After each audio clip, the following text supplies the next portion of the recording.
सुषमा जी से, हमारी प्रदेश की शोध प्रमुख है भारतीय जनता पार्टी की, वो भी आएंगी और हमारा मार्गदर्शन करेंगी। हमारी सुषमा बहन जी, आइए बहन जी, एक बार जरा जोरदार। ये औरत बोले तो ताली नहीं बजाती, मेरी तो समझ में नहीं आता। कम से कम कोई महिला बोल रही है तो ताली बजानी चाहिए, नहीं बजानी चाहिए? इतना मत चिढ़ो आपस में, नहीं ये चिड़े भी है प्रभारी जी आपस में।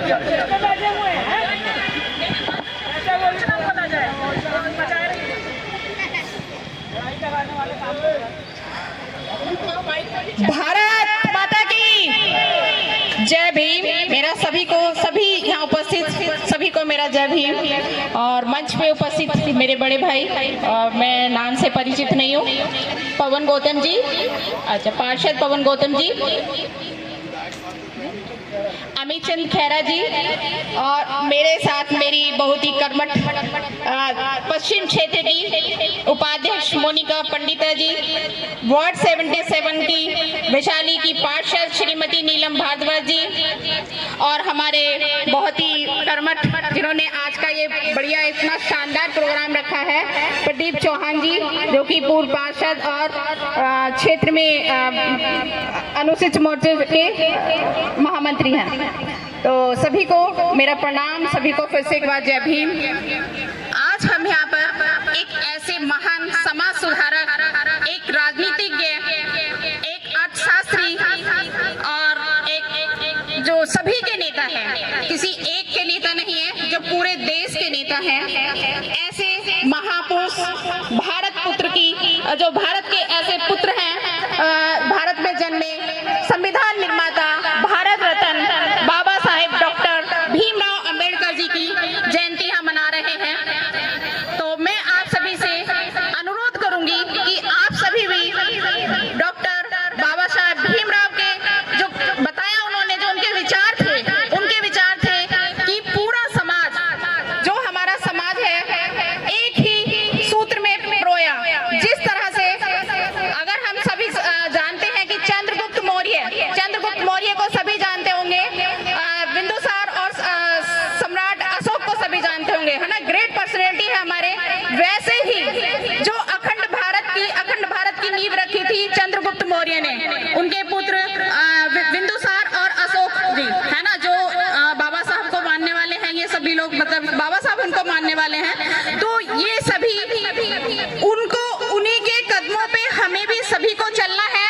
हमें अपने समाज को एक ऐसी दिशा देनी है जो बाबा साहब का सपना था कि कहीं भी कोई भी किसी भी तरीके से, ना कोई जाति, ना कोई नस्ल, ना कोई लिंग, किसी भी आधार पर कोई भेदभाव नहीं होना चाहिए। तो ये बाबा साहब का सपना था। और बाबा साहब का सपना था कि समाज, जो हमारा समाज, ऐसा समाज जो कहीं ना कहीं किसी तरीके से वंचित रह गया है, उसमें कोई पर्टिकुलर कोई एक जाति नहीं थी, एक वर्ग नहीं था, सभी के लिए उन्होंने अधिकारों की पैरवी की। और जितने भी यहाँ पे अगर हमें बताते 3 गोलमेज सम्मेलन हुए, जो कि 1930 में पहला गोलमेज सम्मेलन हुआ।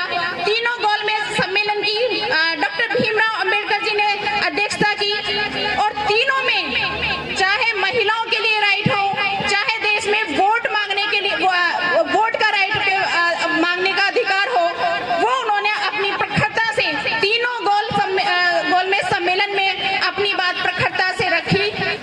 ऐसे थे बाबा साहब के विचार। तो मैं और हमारे जो भी समाज में कोई भी, जैसे पहले का एक समाज था कि कहीं ना कहीं वो किसी तरीके से सामाजिक तरीके से उसको बहिष्कार किया गया। ऐसा नहीं है कि सिर्फ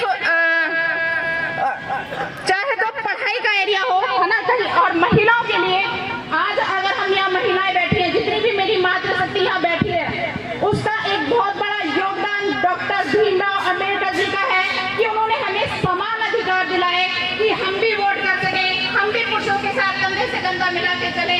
ऐसे थे बाबा साहेब डॉक्टर भीमराव अंबेडकर। तो ऐसा हमें उन्हें याद करें, और जब हम उन्हें याद करें तो दिल से याद करें। ये नहीं होना चाहिए कि ये तो इनके नेता थे, नहीं, ऐसा नहीं है। वो पूरे देश, पूरे वर्ग, पूरे समाज के नेता थे, और ऐसे राजनीतिज्ञ थे जो सबसे, आपको एक और बता देती हूँ उनके बारे में, कोई भी आज तक इतनी डिग्रियां नहीं हुई हैं जो कि उनके पास 32 डिग्रियां थी। और ऐसा नहीं है सिर्फ भारत से ही ली है, सबसे पहले उन्होंने बाहर विदेशों से जाके डिग्रियां ली। आज तक किसी डिग्रियां नहीं है, ठीक है, और 19 लैंग्वेज वो जानते थे। तो ऐसे थे बाबा साहब। और एक ऐसे समाज से ऐसा बच्चा निकला हुआ जिसको पानी, स्कूल में पानी भी नहीं पिए, अगर उसने मटका छू लिया तो उसको पानी वो फोड़ दिया जाता था मटका। आप सभी ने देखा होगा, मैं इसमें आगे ज्यादा नहीं कहूंगी। बट ऐसे समाज से निकला हुआ बच्चा, वो देखिए कहाँ भारत का संविधान लिख गया। और ऐसा संविधान के आज तक किसी देश का पूरे वर्ल्ड में संविधान नहीं है। हर एक एरिया उन्होंने कवर किया, चाहे महिलाओं का हो, चाहे सामाजिक हो, चाहे छूतछात का हो, चाहे इकोनॉमिक हो। वो एक बड़े अर्थशास्त्री भी थे। ऐसा नहीं है सिर्फ वो समाज सुधारक ही थे या वो विधि शास्त्र भी थे। तो उन्होंने विधि न्याय कानून मंत्री उन्हें बनाया गया था। प्रथम यहाँ पर जो भारत के वो प्रथम कानून मंत्री भी उन्हें बनाया गया, क्योंकि उन्होंने हर एक एरिया में इतनी सारी डिग्रियां ली, हर एक एरिया की उन्हें नॉलेज थी। इसलिए उनको पूछा भी जाना चाहिए और हमें उनके दिखाए हुए रास्ते पर चलना चाहिए, उनके विचारों को हमें फॉलो करना चाहिए। हम कभी भी ये ना सोचे, अगर जब भी हम करें तो दिल से सोचे उनके लिए, क्योंकि वाकई ही एक ग्रेट पर्सनैलिटी हमने हमारे मतलब रही है वो। तो इसी के साथ मैं कहूंगी कि आप सभी बाबा साहब का नारे के साथ मैं इसे खत्म करूंगी, समाप्त करूंगी। शिक्षित बनो, संगठित रहो और संघर्ष करो, ये बाबा साहब का नारा था। अगर आप शिक्षित, आपका समाज शिक्षित रहेगा तो विकास करेगा, और आप संगठित रहेंगे तो आपको कोई तोड़ने वाला नहीं है। किसी की हिम्मत नहीं है कि आपके ऊपर नजर उठा ले। और संघर्ष करते रहोगे तो हमेशा आप आगे बढ़ते रहोगे। संघर्ष के बिना आपको कुछ नहीं मिल सकता। संघर्ष तो आपके हर टाइम, हर समय चलता रहेगा, चलता रहना चाहिए। तो ऐसे थे बाबा साहब के विचार। और महिला कहते हैं, बाबा साहब ने एक और नारा दिया था, अगर किसी देश की तरक्की देखनी है तो उस देश की महिलाओं को देखिए। अगर उस देश की महिलाएं पढ़ी लिखी हैं तो समझ जाइए वो देश बहुत विकसित है। अगर किसी देश में महिलाओं को सम्मान मिलता है, अगर किसी कोई उस देश का कहते हैं कोई रोकने वाला नहीं है कि उस देश का, उस समाज का कहीं भी वो पिछड़ जाए। वो अपने आप ही विश्व गुरु, जैसा कि हमारे आदरणीय माननीय श्री नरेंद्र मोदी हमारे जो देश के प्रधानमंत्री हैं, वो कहते हैं, वो उन्हीं के सपनों को लेके साकार कर रहे हैं, उन्हीं के सपनों को। तो वो भी कहते हैं कि भाई हम आज देखते हैं कि भारतीय जनता पार्टी में महिलाओं का एक बहुत सशक्तिकरण हुआ है। वो भी क्योंकि वो भी देखते हैं कि भाई बाबा साहब ने कहा था कि जिस देश में महिलाएं पढ़ी लिखी होंगी, जिस देश में महिलाओं का सम्मान होगा, वो देश अपने आप ही विकास करेगा। कोई जरूरत नहीं है आपको, अपने आप ही तरक्की हो जाएगी। तो चलिए मैं इसी के साथ अपनी वाणी को विराम देती हूँ। धन्यवाद कि आपने मुझे इतने पेशेंस से सुना। एक बार मेरे साथ जोरदार नारा लगाएंगे, भारत रत्न डॉक्टर भीमराव अम्बेडकर, भारत रत्न डॉक्टर भीमराव अम्बेडकर, जय भीम। धन्यवाद।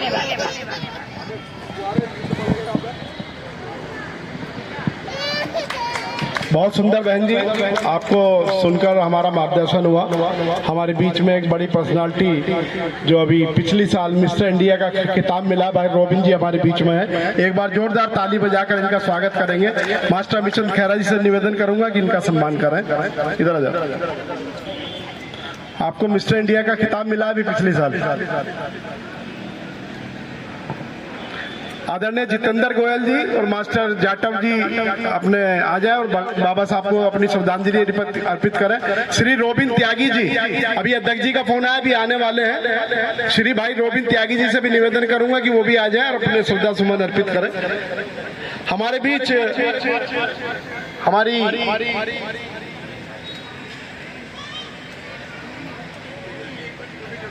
हाँ जी, एक बार जोरदार ताली बजाइए इनके लिए। ये हमारा सौभाग्य है कि ये हमारे बीच कार्यक्रम में उपस्थित हुए हैं। आपका बहुत बहुत आभार रोबिन भाई।